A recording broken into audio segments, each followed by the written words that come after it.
నమస్తే.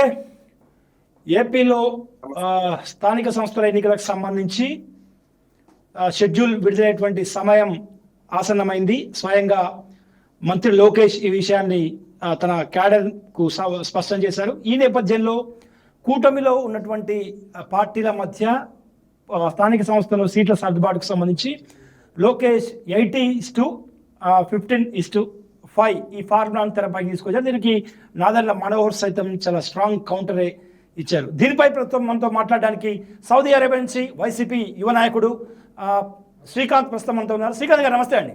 సార్ నమస్తే సార్. ఎట్లా చూడవచ్చు, ఎందుకంటే లోకేష్ తన పార్టీ కొత్త జోనల్ కోఆర్డినేటర్తో జరిగినటువంటి సమావేశంలో వచ్చేటువంటి లోకల్ బాడీ ఎన్నికల్లో 80% టీడీపీ పోటీ చేస్తుంది, 15% జనసేన పోటీ చేస్తుంది, 5% బీజేపీ పోటీ చేస్తుందని చాలా క్లియర్ కట్గా చెప్పారు. At the same time Nadendla Manohar కూడా దానికి ఇచ్చినటువంటి స్ట్రాంగ్ కౌంటర్ కూడా మీకు తెలిసి ఉంటుంది. ఎట్లా చూస్తారు మొత్తం ఈ ఎంటైర్ ఎపిసోడ్ని? ఈ ఎంటైర్ ఎపిసోడ్ చూస్తుంటే మనకి ఒక కథ ఒకటి గుర్తుకొస్తుంది సార్. పూర్వకాలంలో ఒక ఋషి, ఆ ఋషి వాళ్ళ దగ్గర విద్యలు నేర్చుకుని వచ్చిన ప్రతి ఒక్కరికి కూడా చెప్పేవాడు, ఏమని, ఉల్లిగడ్డలు తినకండి, ఉల్లిపాయలు తినొద్దు, ఉల్లిపాయలు తింటే కోరికలు వస్తాయి, అవి తినకుండా ఉల్లిపాయలు లేకుండా కూర చేసుకొని తినాలని అంటే శిష్యులందరికీ బోధిస్తున్నాడు గురువు గారు. ఇదంతా ఒక చెట్టు గమనించి ఆ గురువు గారి భార్య గమనిస్తా ఉంది. గమనించి వెళ్ళి కూర వండి పెట్టింది ఉల్లిపాయ వేయకుండా. ఇంట్లోకి వెళ్ళింది గురువు భార్యని అడిగాడు, ఏంటమ్మా ఇది ఉల్లిపాయ అంటే, ఇప్పుడే కదా మీరు శిష్యులందరికీ చెప్తుంటే నేను విని ఉల్లిపాయ తీసేసానంటే, ఒరే పిచ్చానా, అది వాళ్ళకి మనకు కాదు, మనకు ఉల్లిపాయ చేసుకోవాలా అని చెప్పాడు. ఆ కథ గుర్తుకొస్తుంది. ఎందుకంటే ఈ పవన్ కళ్యాణ్ అనే వ్యక్తి పాపం ఈ మధ్య సభల్లో అన్నిట్లో కూడా నాకు పదవుల మీద వ్యామోహం లేదు, నేను గెలవడం కోసం రాలేదు అంటుంటే ఆ మాటలు నమ్మి నాదెండ్ల మనోహర్ గారు పాపం నిన్న కాక మొన్న ఒక సభలో మాట్లాడాడు, మేము ఆంధ్రప్రదేశ్ శ్రేయస్సు కోసం ఎన్ని పదవులు తీసుకుంటాం అనేది ముఖ్యం కాదు, ఎన్ని సీట్లు తీసుకుంటాం అనేది ముఖ్యం కాదు, ఆంధ్రప్రదేశ్ శ్రేయస్ అనేసి ఒక స్టేట్మెంట్ పాస్ చేసేసాడు పాపం ఈ పవన్ కళ్యాణ్ గారు చెప్పిన మాటలన్నీ. ఇప్పుడు లోపలికి గురువు గారి భార్యని ఏ విధంగా అయితే లోపల మందలు ఇచ్చాడో అదే విధంగా పవన్ కళ్యాణ్ గారు మందలు ఇచ్చినట్టున్నారు. జరిగిన 24 గంటలను మళ్ళీ స్టేట్మెంట్ మార్చేశాడు, మేము ఎంతకైనా సిద్ధమే, ఈసారి మాత్రం అట్లా ఉండదని. ఇప్పుడు సేమ్ అదే గుర్తుకొస్తారు. మళ్ళీ ఇప్పుడు స్టేట్మెంట్ ఎందుకు మారింది? ఈ పవన్ కళ్యాణ్ గారి నుంచి ఏదైనా మెసేజ్ రాకుండా ఉంటే ఆయన మాట్లాడుండే వాళ్ళు కాదేమో, మెసేజ్ వచ్చింది కాబట్టి ఆయన మాట్లాడాడు. ఇంకోటి, ఇప్పుడు ఆంధ్రప్రదేశ్ ప్రజలు కూడా క్లియర్ గా గమనిస్తున్నారు, ఏమని, ఇతను కూడా సాధారణ వ్యక్తే, పవన్ కళ్యాణ్ అనే వ్యక్తి కూడా ఇప్పుడు ఉండేటువంటి రాజకీయాల్లో సర్వసామాన్యమైనటువంటి వ్యక్తే. ఎన్నికలు లేనటువంటి సమయంలో మాత్రం నాకు పదవుల మీద వ్యామోహం లేదు, ఆంధ్రప్రదేశ్ శ్రేయస్సు నాకు ముఖ్యం, నేను 15 సంవత్సరాలు కలిసి తెలుగుదేశం పార్టీతో ప్రయాణం చేస్తాను, ఇక్కడ మన వాళ్ళు తగ్గి బతకాలా అని చెప్పాడు. ఇది ఎన్నికల తర్వాత. ఎన్నికలకు ముందు చాప్టర్లోకి వెళ్తే మాత్రం కాపులంతా కూడా కులభావన తెచ్చుకోండి, మనమంతా ఏకమవ్వాలా, కాపుల నుంచి నన్ను ముఖ్యమంత్రి అయితే నేను ముఖ్యమంత్రిని చేస్తానని ఎలక్షన్ ముందు మాట్లాడాడు. ఇప్పుడు అట్లా ఏదైతే ఈ స్థానిక సంస్థ ఎన్నికలు ఏదైతే ఉందో దాంట్లో భాగంగా ఈరోజు మళ్ళీ కోరిక పుట్టినట్టుంది. ఇప్పుడు గ్రిప్ సాధిస్తేనే రేపంటూ మనకంటూ మనుగడ ఉంటుంది, లేదంటే ఆంధ్రప్రదేశ్ ప్రజలు మర్చిపోతారేమో అనేది స్పష్టంగా ఆంధ్రప్రదేశ్ ప్రజలకు అర్థమవుతుంది సార్. బట్ దీని వెనకాల ఇంకొక ఎపిసోడ్ కూడా ఉంది. ఎందుకంటే ఇంకొక ఎపిసోడ్ ఏంటంటే, బీజేపీ ఎప్పుడు ఫస్ట్ నుంచి కూడా తెలుగుదేశం పార్టీతో సఖ్యతగా ఉన్నట్టు ఎక్కడా కనిపించలా. అవును, 2023 ఎన్నికల్లో కూడా మేనిఫెస్టో ప్రకటించినప్పుడు కూడా బీజేపీ నేతలు దూరంగా ఉన్నారు. ఐ థింక్ ఆ ప్రెస్ మీట్ లో కనీసం వీళ్ళు ఏదైతే మేనిఫెస్టో రిలీజ్ చేస్తే ఆ పేపర్ కూడా పట్టుకోవడానికి వెనకడుగు వేసేస్తారు. మేనిఫెస్టో పేపర్ ని కూడా ముట్టుకోవాలి. అంటే ఎప్పుడు కూడా తెలుగుదేశం పార్టీ దూరం పెడుతూనే వచ్చింది బీజేపీ. రేపు 2029 ఉండే ఎపిసోడ్ బట్టి అర్థమవుతుంది ఇదంతా పక్క బీజేపీ గేమ్ ప్లాన్. 2029 మాత్రం ఈ కూటమిలో నుంచి తెలుగుదేశం పార్టీ అవుట్ అనేది స్పష్టంగా ఈరోజు అర్థమవుతున్నటువంటి విషయం. పదవుల మీద వ్యామోహం ఉన్నటువంటి వ్యక్తే పవన్ కళ్యాణ్ అనేది కూడా ఈరోజు స్పష్టం అవుతున్నటువంటి విషయం సార్. అంటే అసలు అంటే ఈ 15% సీట్లకు కమిటీ గారంటారా పవన్ కళ్యాణ్? వాళ్ళు 15% సీట్లకు కమిట్ అయితే నాదెండ్ల మనోహర్ చేత ఈ రోజు ఆ స్టేట్మెంట్ ఇప్పించారు సార్. అవును, ఎందుకంటే నాదెండ్ల మనోహర్ ఇప్పటివరకు ఎప్పుడు కాంట్రవర్సీ ఇట్లాంటి స్టేట్మెంట్స్ ఇవ్వలేదు. దట్టు పవన్ కళ్యాణ్ చెప్పకుండా అట్లాంటి స్టేట్మెంట్ వస్తుందని కూడా అనుకోవడం కూడా తప్పేది. పుట్టిన ఇప్పుడు వాళ్ళు జనసేన వాళ్ళు హైదరాబాద్ అంతా పోయి ముఖ్య నాయకులు అందరూ ఎందుకు మీట్ అయ్యారు సార్ పవన్ కళ్యాణ్ గారిని? అంటే ఈ 15 సీట్లకి నిజంగా వాళ్ళు ఒప్పుకొని ఉండుంటే ఈ పాటి పబ్లిక్ మీటింగ్ లో ప్రెస్ మీట్ పెట్టి ఎప్పుడో మాట్లాడిండేవాళ్ళు, మేము రెడీ. కింద క్యాడరు జనసేన పార్టీని వదిలి వెళ్ళిపోయడానికి సిద్ధంగా ఉన్నారు. ఈ 10 సీట్లు 5 సీట్లు ఈ ముష్టెత్తుకుని మనం బతకాల్సిన అవసరం లే, బానిస బతుకులు బతకాల్సిన అవసరం మనకులే. ఈ తెలుగుదేశం వాళ్ళు మాత్రం మనల్ని ఇబ్బందులు పెడుతూనే ఉన్నారు, ఇంకా ఎంతకాలం ఇబ్బందులు పడాలి అనేది క్వశ్చన్ ఆ జనసేన పార్టీ క్యాడర్ లో ఉంది కింద స్థాయిలో. ఇప్పుడు కానీ స్థానిక సంస్థ ఎన్నికలకి ఈ 15% సీట్లతో వెళ్తే మాత్రం రేపు జనసేన పార్టీ, నేను ఇంతకుముందు చాలాసార్లు చెప్పాను సార్, ఈ స్థానిక సంస్థ ఎన్నికలే జనసేన పార్టీకి డిసైడ్ చేస్తారు. ఎలా డిసైడ్ చేస్తారంటే ఎంతో మంది ఆశావాదులు ఉన్నారు, నేను కార్పొరేటర్ గా నిలబడాలా, సర్పంచ్ గా నిలబడాలా, జెడ్పీటీసీ నిలబడాలా, ఎంపీటీసీ వీళ్ళందరూ కూడా రేపు కానీ వీళ్ళకి పదవులు అక్కడ ఉన్నటువంటి బీఫాములు కానీ వీళ్ళకి దక్కకపోతే ఒక్కొక్కడు వందల మందిని తీసుకుని జనసేన పార్టీ నుంచి బయటకు వచ్చేటువంటి పరిస్థితులు స్పష్టంగా ఉన్నాయి. ఇప్పుడు వీళ్ళు ఆలోచనలో పడ్డారు సార్. జనసేన పార్టీ అనేది ఖచ్చితంగా ఒక క్వశ్చన్ మార్క్, ఆ క్వశ్చన్ మార్క్ లో ఆలోచనలో పడిపోయారు, పద్మవ్యూహంలో ఇరుక్కొని ఉంది. ఇప్పుడు ఎలా బయటపడతారనేది మనం వేచి చూడాల్సినటువంటి విషయం. ఇక ఏపీ అంటే జరుగుతున్నటువంటి ఉన్నటువంటి లా అండ్ ఆర్డర్ విషయానికి వద్దాం.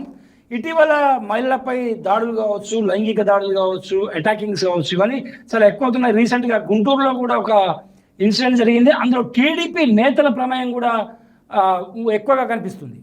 సార్ ఇప్పుడు చంద్రబాబు నాయుడు గారికి 40 ఏళ్ళ అనుభవం ఉంది. 40 ఏళ్ళ అనుభవంలో ఇప్పుడు ఆంధ్రప్రదేశ్ ఏ విధంగా తయారైందంటే ఇది ఒక రాచరికపు రాష్ట్రం లాగా మార్పించారు.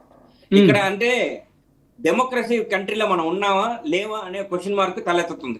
ఎందుకంటే కేవలం సోషల్ మీడియాలో ప్రభుత్వానికి వ్యతిరేకంగా మాట్లాడితే, ప్రభుత్వాన్ని ప్రశ్నిస్తే మేము కేసులు పెడతాం, అరెస్టులు చేస్తాం, ఎంతవరకైనా పోతామని దానికి ఒక టాస్క్ ఫోర్స్, ప్రత్యేక బృందాలు అన్నింటినీ ఏర్పాటు చేసేసాం. ఇంక మీద జనసేన పార్టీ పవన్ కళ్యాణ్ గారు కూడా అదే స్టేట్మెంట్ ఇచ్చారు, చంద్రబాబు నాయుడు గారు అదే స్టేట్మెంట్ ఇచ్చారు. అంటే కేవలం సోషల్ మీడియాలో మీ ప్రభుత్వాన్ని విమర్శిస్తే మాత్రం కేసులు, వాళ్ళ మీద ప్రత్యేక చట్టాలు అంటున్నారు. మరి నడి రోడ్డు మీద చీర విప్పి లాగి నగ్నంగా నిలబెట్టి కొట్టారు సార్. గుంటూరులో జరిగింది. ఇది 13వ తేదీ జరిగినటువంటి ఘటన. ఇప్పుడు జరిగిన తర్వాత 4 రోజులకు ఆలస్యంగా అది వెలుగులోకి వచ్చింది. అది ఒక తెలుగుదేశం పార్టీ కార్పొరేటర్ స్థాయి ఉన్నటువంటి వ్యక్తి చేసినటువంటి పని. ఆ కుటుంబం ఆడవాళ్ళని పురమాయించి వాళ్ళని పంపించి కనీసం చుట్టుపక్కల చూసే వాళ్ళందరినీ భయభ్రాంతులకు గురి చేసి ఇట్లాంటి వీడియోలు బయటకు వస్తే ఒక హోమ్ మినిస్టర్, మన ఆంధ్రప్రదేశ్ హోమ్ మినిస్టర్, ఒక మహిళ వంగలపూటి అనిత గారు ఎందుకు ఇంతవరకు దాని మీద మాట్లాడాలా? ఎటుపోతుంది రాష్ట్రం? అంటే ఈ తెలుగుదేశం పార్టీలో ఉన్న వాళ్ళే మహిళలా?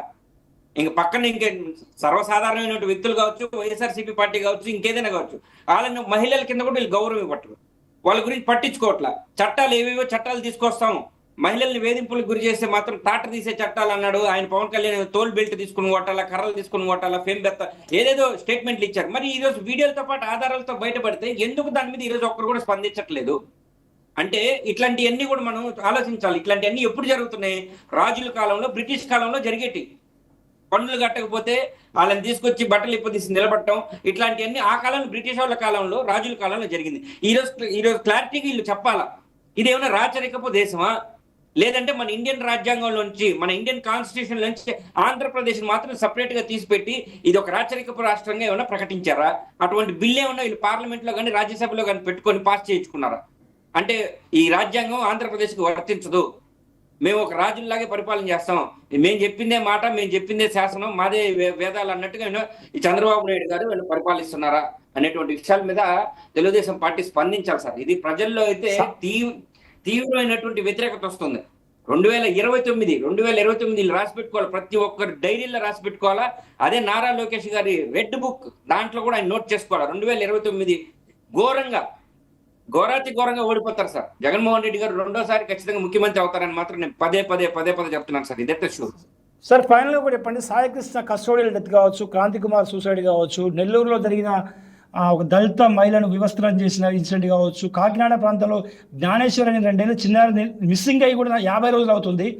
ఇప్పుడు గుంటూరులో తాజాగా జరిగిన ఈ ఘటన అన్నిట్లో తెర వెనుక టీడీపీ నాయకులు ఉంటున్నారు. లా అండ్ ఆర్డర్ విషయంలో బహిరంగ సభల్లో ఊగుతూ ఏదో స్టేట్మెంట్ ఇచ్చేటువంటి పవన్ కళ్యాణ్ ఎందుకు వీటిని కంట్రోల్ చేయలేకపోతున్నారు? ఎందుకు వీటన్నిటిపై కనీసం మాట్లాడలేని పరిస్థితిలో ఉన్నారు? వాళ్ళు చెప్పేది కొండంత, చేసేది గోరంత. చెప్పేది కొండంత, చేసేది గోరంత. చెప్పేవన్నీ ఎలా చెప్తారంటే భగవద్గీత వీళ్ళే సొంతంగా కూర్చొని రాశారేమో అనే విధంగా వేదాలు వల్లిస్తుంటారు. ఆడవాళ్ళకి అన్యాయం జరిగితే ఒప్పుకోము, ప్రజలకు అన్యాయం జరిగితే ఒప్పుకోని. ఇది ఫస్ట్ ఆఫ్ ఆల్ ఇప్పుడు ప్రజలు రియలైజ్ అవుతున్నారు సార్. ఎవరైతే తెలుగుదేశం పార్టీ వస్తే బాగుంటుందేమో అని ఓటు వేసిన వాళ్ళకి రియలైజేషన్. వైఎస్ఆర్సీపీ ఓట్ బ్యాంక్ ఎక్కడికి పోలా, వాళ్ళ రియలైజ్ ఎలా అయ్యారు? మనం ఓటు వేసి తప్పు చేసాం ఈ ప్రభుత్వానికి అనేది రియలైజ్ అవుతున్నారు ప్రజలు. వీళ్ళు చెప్పేదేమో కొండంత, చేసేది గోరంత. పోలీస్ వ్యవస్థ కూడా సార్ ఈ తెలుగుదేశం పార్టీకి అనుకూలంగా వెళ్తా ఉంది. రకరకాల దారుణాలు జరుగుతున్నాయి. దాని మీద హోంశాఖ మంత్రి ఏం మాట్లాడాలా, నారా లోకేష్ గారు ఏం మాట్లాడాలా, పవన్ కళ్యాణ్ ఏం మాట్లాడాలా, చంద్రబాబు నాయుడు గారిని ఆయన ఏదైనా అంటే ఆయన ఏజ్ ప్రాబ్లం ఏమో ఆయన కోపం వచ్చేస్తాయి, అరవకండి మీరు మాట్లాడకండి అని వాళ్ళనే ఇది చేస్తున్నటువంటి పరిస్థితి. వీళ్ళు ఈ నలుగురు, ఈ ముఖ్య ఎవరు, చంద్రబాబు నాయుడు గారు, నారా లోకేష్ గారు, పవన్ కళ్యాణ్ గారు, అనిత గారు, వీళ్ళు ఎక్కడ ప్రెస్ మీట్ పెట్టినా వీళ్ళకి తెలిసింది ఒకటి, జగన్ నామ స్మరణ చేయడం, జగన్మోహన్ రెడ్డి గారిని విమర్శించడం. అది తప్ప అంటే అది ఎప్పుడుదో జరిగిపోయిన 10 ఏళ్ళు 15 ఏళ్ల క్రితం సంఘటనలే తీసుకొచ్చి అవే నిజాలైనట్టు ఇప్పుడు చెప్తా ఉంటారు. ఇప్పుడు మనం ఉండేటువంటి పరిస్థితులు ఎలాంటి పరిస్థితులు ఉన్నాయి? ఒక చిన్నారి పాప మిస్ అయిపోయింది, దాని గురించి పట్టించుకుని స్టేట్మెంట్లు ఇచ్చారా? లేదంటే మన వైజాగ్ లో జరిగిన బోటు ఘటన వీడియో కాల్లో మాట్లాడి పరామర్శించారట, వీడియో కాల్లో. ఇట్లాంటి కొన్ని సందర్భాలు ఆంధ్రప్రదేశ్, ఇది ఏది జరిగినా మన మంచికి అని నేను చెప్తాను సార్. ఎందుకంటే ఇది వైఎస్ఆర్సీపీ పార్టీ శ్రేణులకు కానీ వైఎస్ఆర్సీపీ పార్టీ అభిమానులకు కానీ ఇట్లాంటి పరిపాలన వీళ్ళు కొనసాగించడం చాలా మంచిది. ఎందుకంటే 2029 జగన్మోహన్ రెడ్డి గారి గెలుపు చాలా సునాయాసనంగా జరుగుతుంది. ఎందుకంటే బికాస్ ఆఫ్ వీళ్ళ పరిపాలన లోపాలే జగనన్నని భారీ మెజారిటీతో గెలిపిస్తాయి. దాన్ని ఏదైనా అడిగినా కూడా ప్రెస్ మీట్ లో చెప్పేటువంటి పరిస్థితులు లేవు సార్, ఆన్సర్ లేవు. ముందు ఊళ్ళు దొంగలు దొంగలు సామెత ఒకటి ఉంది కదా సార్, ఊరు దొంగలు అంతా ఊరు దోచుకున్నట్లు ఊరిని దోచుకుంటున్నట్టు వీళ్ళంతా పరిపాలన ఏంటంటే వీళ్ళ దోచుకునే ప్రయత్నాల్లో ఉన్నారు తప్ప ప్రజలకు మంచి చేసేటువంటి కార్యక్రమాలు. ముద్రగడ మరణం విషయంలో కూడా వైసీపీనే కదా కారణం చేసింది. జగన్మోహన్ రెడ్డి అంత్యక్రియలు మొత్తం ఉండడం, ఆ పాడెమోయడంతో అప్పటి నుంచి ఇప్పటి వరకు కూడా శవ రాజకీయాలు, తడిగొట్టేసి వెన్నుపోటు పొడిచే రాజకీయాలు చేస్తుంది తెలుగుదేశం పార్టీ. అదేంటే పచ్చగా ఉన్న వ్యక్తికి లోకం అంతా పచ్చగా కనిపించినట్టు వాళ్ళు తప్పులు చేస్తా ఎదుటి వ్యక్తి కూడా తప్పు చేశాడేమో, ఎదుటి వ్యక్తి కూడా దొంగేమో అనే ఒక మానసికమైనటువంటి స్థితి వాళ్ళలో ఏర్పడిపోయింది. కాబట్టి ప్రతి ఒక్కటి అలాగే. ముద్రగడ్డ పద్మనాభం గారి కుమారులు బహిరంగ లేఖ రాశారు నిన్న, మా తండ్రి గారి చివరి కోరికలు మేము తీర్చాం, దీంట్లో ఎవరు కూడా దీంట్లో సంబంధించినటువంటి విషయం కాదు. గవర్నమెంట్ ప్రభుత్వం లాంఛనైనటువంటి అంత్యక్రియలు చేస్తుంటే అది కూడా వాళ్ళ తండ్రి గారు ముందే చెప్పారంట, అట్లాంటి వద్దు నాన్న మనకి అని. ఎక్కడ పూడ్చాలో, ఎక్కడ అతన్ని ఏం చేయాలో ప్రతి ఒక్కటి కొడుకు చెప్పి పెట్టుకున్నాడు. కూతురు విషయంలో వాళ్ళకి 10 సంవత్సరాల పైనుంచి గొడవలు ఉన్నాయి. అమ్మాయి వచ్చింది లేదు, చూసింది లేదు. బాగలేకుండా ఉన్నప్పుడు వచ్చి ఒక బ్రెడ్ ప్యాకెట్ ఎత్తుకొచ్చి ఇచ్చినటువంటి వ్యక్తి కూడా కాదు, కనీసం బిస్కెట్ ప్యాకెట్ ఇచ్చినటువంటి వ్యక్తి కూడా కాదు. స్వయంగా ముద్రగడ గారే మాట్లాడాడు. స్వయంగా ముద్రగడ గారే చెప్పారు సార్ అవన్నీ. అలాంటివన్నీ చెప్పినప్పుడు కూడా వీళ్ళు మళ్ళీ ప్రజలను అమాయకులు చేయాలనుకున్నారో, లేదంటే ప్రజల్ని ఏమన్నా వీళ్ళు ఇంకొక కోణంలో ఏమన్నా చూస్తున్నారేమో. ఇదంతా శవరాజకీయాలు వైసీపీ చేస్తున్నారు. శవరాజకీయాలు చేసేది తెలుగుదేశం పార్టీ. నందమూరి తారక రామారావు గారిని చంపిన తర్వాత శవరాజకీయాలు చేసింది ఎవరు? వంగవీటి మోహన్ రంగ గారి విషయంలో శవరాజకీయాలు చేసింది ఎవరు? రాజారెడ్డి గారి విషయంలో శవరాజకీయాలు చేసింది ఎవరు? ప్రతి ఒక్కటి శవరాజకీయాలు చేస్తున్నది వాళ్ళు. వాళ్ళు ఏంటంటే మళ్ళీ పక్కన ఎదుటి వాళ్ళు చేసేసారని చెప్పుకుంటా ఉండాలి. లేదంటే వాళ్ళకి పూటగాడు. వాళ్ళు ఇప్పటికీ కూడా మారాలి సార్, వాళ్ళు ఇంకా మారాలా. వాళ్ళు ఎలా అంటే ఇంకా అబద్ధాలు సృష్టించి వాళ్ళ పచ్చ మీడియా ఛానల్స్ లోను, వాళ్ళ సోషల్ మీడియా ప్లాట్ఫామ్స్ లోను, వాళ్ళ అధికార ప్రతినిధుల చేతను మొత్తం అబద్ధాలు మాట్లాడించి ఇవే నిజాలు అనేది నమ్మించేటువంటి ప్రయత్నాలు చేస్తా ఉన్నారు. కానీ ఈరోజు సంతోషించదగ్గ విషయం ఏంటంటే ఆంధ్రప్రదేశ్ ప్రజలలో కొద్దో గొప్ప మార్పు వచ్చింది. ఇది ఇంత పెట్టుకుంటే ఇంకా అవ్వదు. ఇచ్చిన మేనిఫెస్టో ఇంత, చేసింది ఇంత. వాళ్ళల్లో రియలైజ్ అండి, 18 సంవత్సరాలు వయసు నిండిన అమ్మాయికి 1500 రూపాయలు ఇస్తామన్నారు. ఇప్పుడు 2 సంవత్సరాలు దాటిపోయింది. దాన్ని అడిగితే కోపాలు వస్తున్నాయి. రాష్ట్రం మొదటి ఉచిత బస్సు అన్నావు, ఈరోజు జిల్లాలకు పరిమితం చేసావు. నిరుద్యోగ వృత్తి 3000 అన్నారు. ఈరోజు ఏ ఒక్క నిరుద్యోగికి వృత్తి ఇచ్చినటువంటి దాఖలాలు లేవు ఆంధ్రప్రదేశ్ లో. 20 లక్షల పైచీలకు ఉద్యోగాలు అన్నావు. ఆ 20 లక్షల ఉద్యోగాలు ఏ శాఖల్లో ఇచ్చారు? అర్హులైన వాళ్ళకి ఇచ్చారా, ఇవ్వలేదా? దాని మీద ఎంక్వైరీ చేసుకుంటా పోతే డిఎస్సిలో మహాలోపాలు. అర్హులైన వాళ్ళని పక్కన పెట్టి 15 లక్షల రూపాయలకి సీట్లు, టీచర్ ఉద్యోగాలు అమ్ముకున్నటువంటి పరిస్థితులు. అమరావతిని నిర్మిస్తాం, అమరావతిని సింగపూర్ స్టేట్ని చేసేస్తాం అని చెప్పి ఈరోజు అమరావతి నుంచి రైతుల దగ్గర నుంచి దారుణంగా భూములు బిరుక్కుంటూ ఉంటే అమరావతి రైతులు రోడ్లు ఎక్కినటువంటి పరిస్థితులు. ఉండవల్లి కావచ్చు, పెనుమాక కావచ్చు, లేదంటే ఎర్రబాలెం కావచ్చు. మరి వాళ్ళ మీద దాడులు చేస్తా వాళ్ళు ఇటీవల కూడా ఒక రైతు గుండెపోటుతో మరణించడం మనందరం వినే ఉంటాం. ఇటువంటి రావణ కాష్ట ఏంటంటే కర్మ ఫలితం ఎక్కడికి పోదు. గతంలో జగన్మోహన్ రెడ్డి గారి పరిపాలన అద్భుతంగా ఉంది. వీళ్ళు చెప్పిన అబద్ధాల వల్లే ప్రజలు సైడ్ ట్రాక్ లోకి వెళ్ళారు. కేవలం వీళ్ళు చెప్పిన అబద్ధాల వల్లే. ఈరోజు ప్రభుత్వంలో మీరున్నారు కదా, నిజంగా జగన్మోహన్ రెడ్డి గారు అవినీతి పరుడైతే మీరు ఇన్వెస్టిగేషన్ చేపించండి. ఆ లెక్కలకు సంబంధించిన అన్ని సీఎంఓలో ఉంటాయి కదా. గతంలో ఏ ఒక పథకానికి ఎంత వాడారు, నిజంగా వచ్చిందా లేదా ఇన్వెస్టిగేషన్ చేసి నిజంగా అవినీతి పనులు అయితే బయట పెట్టాలి సాక్ష్యాధారాలతో ఒక శ్వేత పత్రాన్ని విడుదల చేయాలి. మరి అట్లాంటి పనులు ఎందుకు చేయట్లేదు?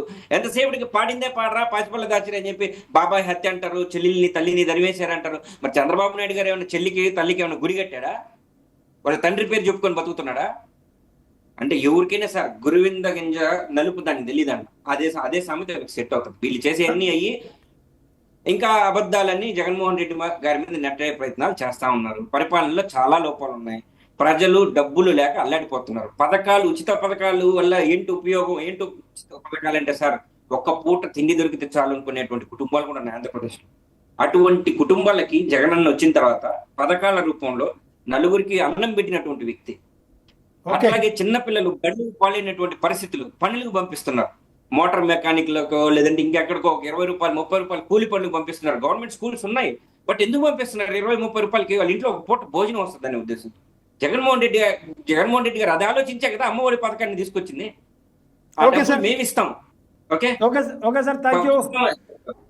సౌదీ అరేబియా నుంచి మీ విలువైన సలహాన్ని మాకు కేటాయించినందుకు. సో ఇది వైసీపీ నేత ఎన్ఆర్ఐ శ్రీకాంత్తో ప్రత్యేక ఇంటర్వ్యూ విశేషాలు. మరో ఇంటర్వ్యూతో మళ్ళీ కలుద్దాం. చూస్తూనే ఉండండి ప్రజా చైతన్యం.